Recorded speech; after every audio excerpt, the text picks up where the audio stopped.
the story of Solomon Northup is here. It's in Marksville. He was freed at this courthouse. He's like, so I think we need to make a Solomon Northup at this Marksville courthouse.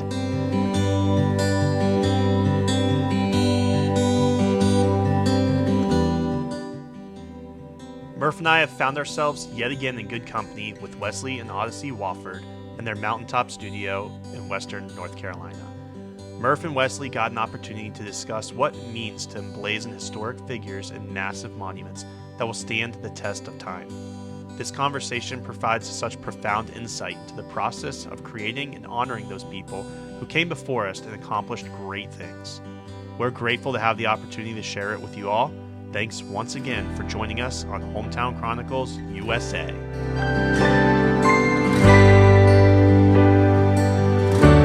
And so this project grew out of that.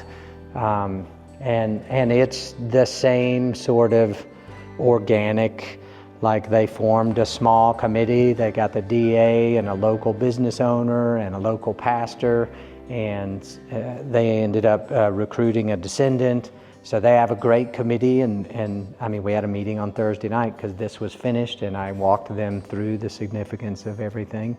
And so they're in the throes of plaza design, and but it's just like one begots another, like it's a ripple effect. How does this increase your research on the subjects when you are commissioned to do these types of work? So now you're moving on to Solomon Northup, and not that you are finished with, of course, Harriet Tubman, but where does this cause you to kind of level up in your knowledge of the history of these folks? So, luckily, I'm a lover of history. Like when I was in high school, it was history class and art class, and they're my two favorite classes. And so for me, I'm a huge history buff. So like these types of projects are just like my sweet spot of like, I was made for this. Like you're talking about, like when I talk to kids, I talk about your elements. You need to find where your passions and your skills intersect. That's your sweet spot. That's why you're alive. That's the goal when you're a kid, is try and find what that is and then focus on that for the rest of your life. So for me, these historical projects are so many unbelievable details, just like the details you were talking about with your exhibition. It's like things that I discover that it just, and with this Solomon piece, so like I've got a lot of my, so there aren't a lot of books on Solomon. I mean, this is all, everything that exists, which they made the movie a decade ago. So obviously my knowledge of Solomon was through the movie. So when they said Solomon Northup, it's like, oh God, that movie, that was the first time a black director had won Best Picture. So it's significant from a filmmaking standpoint, and also I'm a member of the Academy, so because that's my world as well. So there was this sort of like, yeah, that's a great project. I'm excited about that. And I see these drawings back here. Yeah, so. This is related to Solomon? Yeah, so these are the woodcuts from the book. So the book, essentially his trajectory, he was kidnapped in D.C., he was sold, and then once, 12 years later, when he finally was liberated, within a year he was writing the book, and within a year and a half the book came out. So he worked with a publisher in Auburn, New York, which is where Harriet Tubman, was her chosen free home, was Auburn, New York. So there's all these weird overlays of, so when we were in, Harriet Tubman's home had brought the Journey to Freedom to Harriet Tubman's home. So they invited us up to be at their unveiling event. And at the same time, this Solomon conversation started, and one of Solomon's descendants met us in Auburn to show us the historical markers throughout Auburn that were related to Solomon. So yeah, we had, these woodcuts are all that exists of what Solomon might have looked like. And they're directly out of his book. So that was kind of the start of this project, was like, this group saying, we want to talk about Solomon Northup. The site is this courthouse where he was given his free papers. Let's start having a conversation. And so, same thing, very organically, meeting with that committee. We didn't have like big community engagement like we did in Cambridge, but the committee was very focused on, this is the courthouse site. How do we want to tell this story? So always these projects. So that Jim had that revelation. We need to do this. He spent a couple of months putting together a committee, reaching out to people in Marksville, and then we did a site visit. Site visits are crucial because so much of that immersion, so much of, I think, an authentic telling of a story that's place-based, you need to be boots on the ground. You need to be there. You need to feel it. So we went to Louisiana. So Solomon, over the course of his time, it was mostly cotton and sugarcane. Those were kind of the major crops focused on in the book. And so we went to, it's still cotton and sugarcane. Oh, yeah. Louisiana is, so went out in sugarcane fields, went out in cotton fields. There was an old slave cabin that I would go out every morning and sit and watch the sun come up, and just that sort of immersion. I think that we talked earlier about sort of that elusive emotional resonance that I'm looking for, and I think that is like it's like an empathy exercise, and it's like, how do you? You got to feel it. You got to, got to really feel it, and so that's how I work. And so there was an immersive experience in Louisiana, and at the same time, it's like, of course, watch the movie the night after he called just to re-familiarize myself, and then start getting the books. And so there were some of these books were exclusive to, like this book. The person who wrote this book, Charles Riddle, is on the committee. He's the DA in Avoyelles Parish.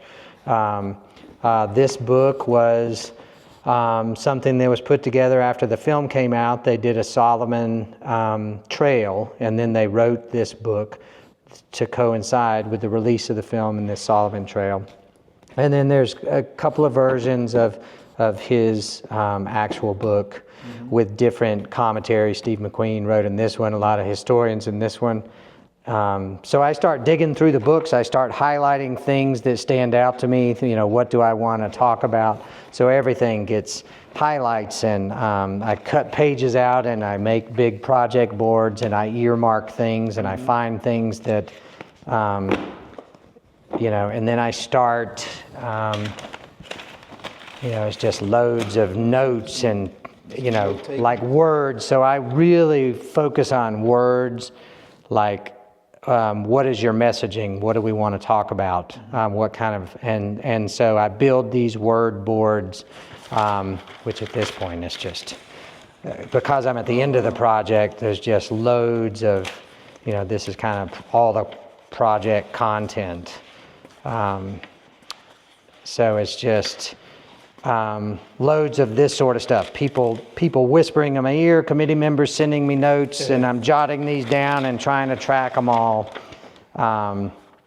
So where that landed, that landed on this. So this statue, and I think I've got a couple of more. So I did about 5 or 6 small versions. So we talked about the fact that he was an artist and the solace that he found in playing the violin. So that was the beginnings of this. We talked about this piece was freedom shall lift us up, and so it was a more spiritual piece of him being lifted out of enslavement and brought back to New York. And so this whole thing was going to be floating. It was going to be a floating figure with these words on this niche in the background. So that was a very specific design.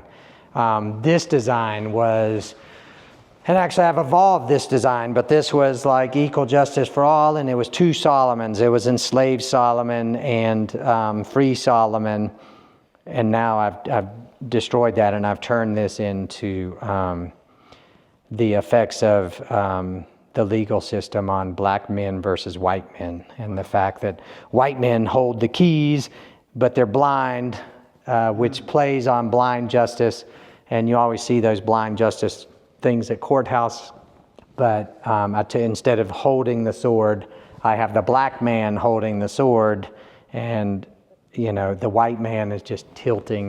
He's just got his finger on the back with his blindfold on, while the black man holds the legacy of slavery. And anyways, but that was an original Solomon. So we did 4 or 5 of these designs to kind of have a conversation with the committee. And then... were there ever any that you say, I'm not even going to take this to them because maybe it just didn't fit well with your spirit, and you just this one is a good example. Like I'm like, okay, yeah, we can explore violin playing, and early on I'm like, look, this isn't doing the job. Like it just feels like some musician. It's melancholy. Yeah, it's not gonna get to where we want to go. And so we were talking about the importance of education, the importance of paper within the story was very important to Solomon's trajectory. He's like focused on paper, because paper is the only way that he can tell anyone in New York where he is. But he couldn't access paper, and he's like, so that really was resonating with me, and the fact that carried through to the book. And so it's like, all right, so we're talking about this in his experience in Louisiana, but we want to project to that future book, because all of us know his story because of his book. So I couldn't get paper out of my head. Yeah, we were exploring all these different things, and then we kind of landed on this model. And the idea was that his experiences in Louisiana created the future book. And so it was this piece. And so we had the book in the back, and the pages of the book that are describing his experience are being arced up around him into something inspirational focused on paper. So we'd kind of landed on that, and we'd all sort of agreed that that's kind of the direction. And then I'd started a 3rd scale model, which is here. And it was different. It was in that position. And I got a couple weeks into it, and then the committee called, and they're like, we don't know, we're unsure. We're not completely sold on what we're doing here. Like something's wrong. It feels like somebody said, when I look at this, it feels like a poet in London. That was the comment that really resonated with me. It's like, maybe we are on the wrong. So I got in the car, drove to Louisiana. They had an emergency meeting. We had this sit down. I brought some Harriet Tubman heads. I brought all of these. We had another meeting, and we all sat there. And so I did a word exercise with them. I'm like, all right, I want everybody to write down 2 words that you want viewers to feel when they walk away. Because the idea is like being a sculptor is like being a writer. It's just, but my tools are like visual instead of words. And so it's like, how do we use physical objects to lead people along emotionally. So they wrote all these words down, and it's somewhere in that pile. But, you know, and some of the words were like, you know, perseverance and some kind of beautiful ideas. But then Ed Laverdane, who's House of Representatives, Louisiana, is on the committee. And one of his words was, somebody's words was pathos. And it's like, that's an interesting, like, pathos. And Ed's word was pain. Mm-hmm. And I'm like, you know, so let's talk about that word. Like, you know, you want a 7-year-old 50 years from now to walk up to this statue and feel pain? Like, that's where we're going with this? And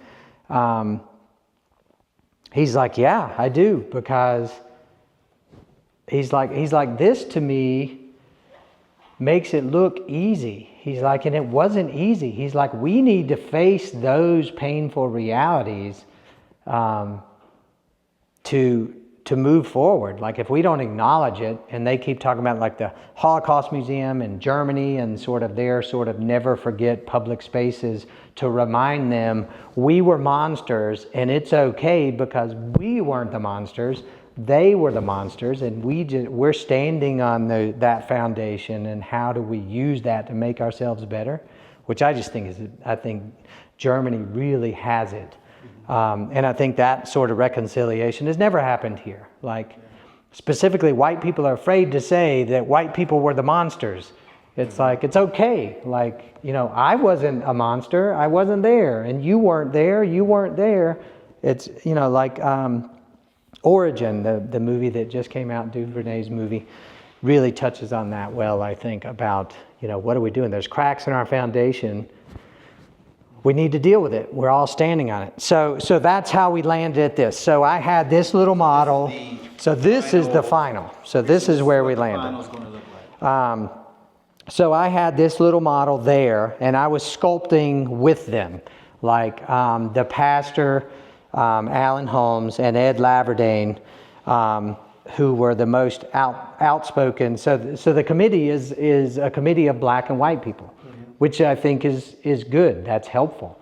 But Ed and Alan like pulled me over in a room separately, and they're like, we need to talk about this, you know. And it's like, you know, we were talking about how do we talk about that pain, which is where we landed. And they're like, you know, we need to illustrate that inhumane brutality because it happened. Like, when you have these different types of,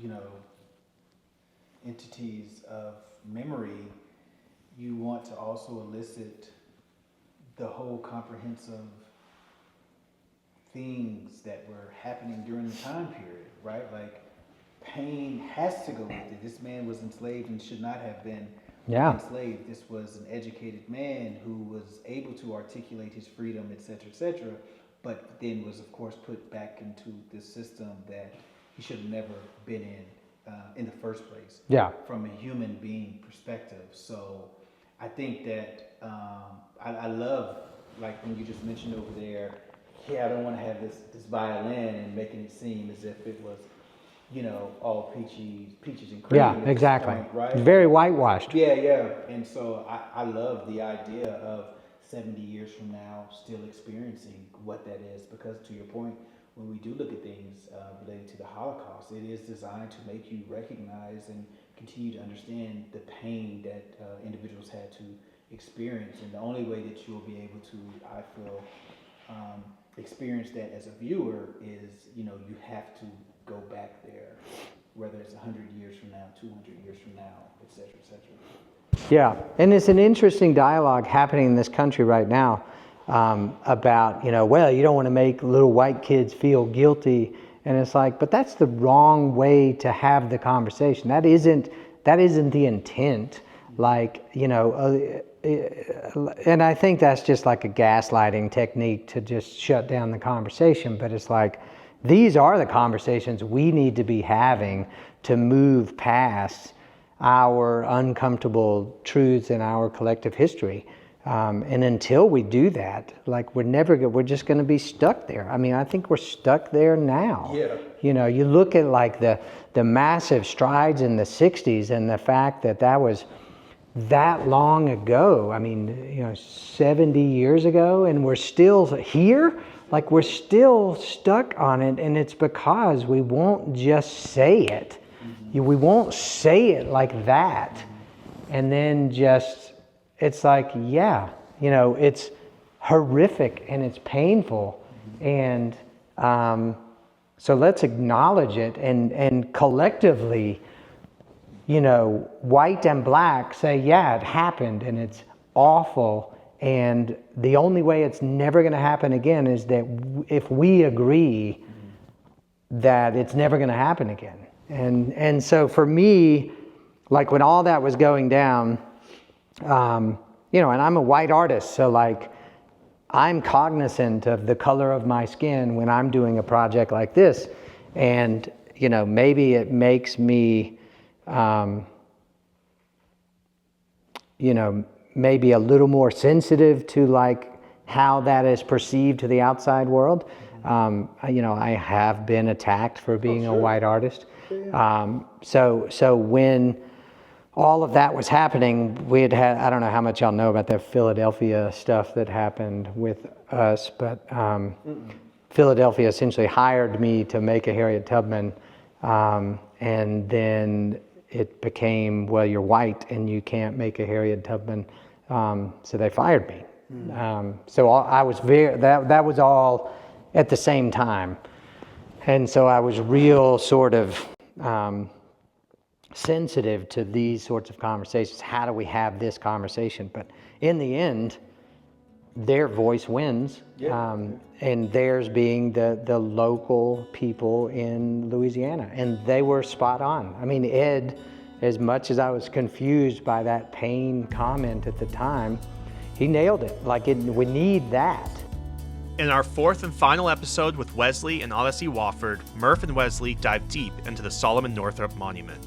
If you're unfamiliar with Solomon's story, take a moment to read his book or watch the recent Hollywood film of the same name, 12 Years a Slave.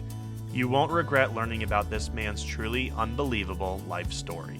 Be sure to stick around to the end of that episode as Wesley presents Murph with a big surprise and an opportunity to leave his own lasting mark on the Solomon Northup Monument.